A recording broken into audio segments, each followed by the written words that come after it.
বিবেচনা করবো না। প্রত্যেক প্রধান প্রমোশন নিয়োগ হবে একমাত্র যোগ্যতার ভিত্তিতে।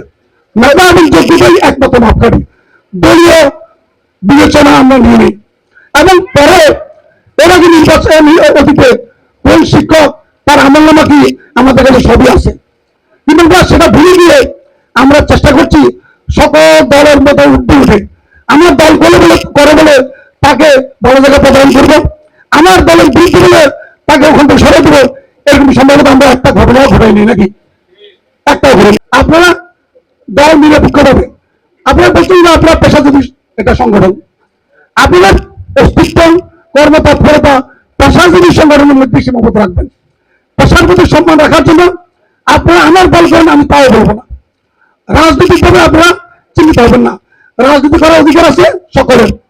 ভোট যদি আপনারাও দেন, আপনারা কাউকে পছন্দ করেন, এটা আপনার অধিকার আছে।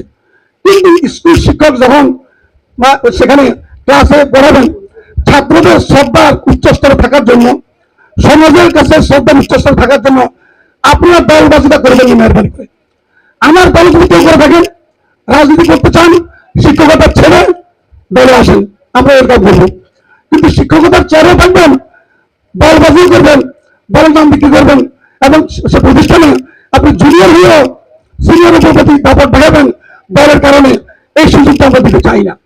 এমনকি আমার আগের বক্তারা বলে গেছেন খুব সুন্দরভাবে, আপনাদের স্কুলে সেখানে কোনো দৌরত্ব, আমার দলের কোনো লোক, সেটা দল অঙ্গসংগঠনের কিশোর হোক অথবা যে কোনোভাবে কমিটিতে নির্বাচিত কমিটি ছাড়া কেউ স্কুলে সেখানে অযথা হস্তক্ষেপ করতে পারবে না।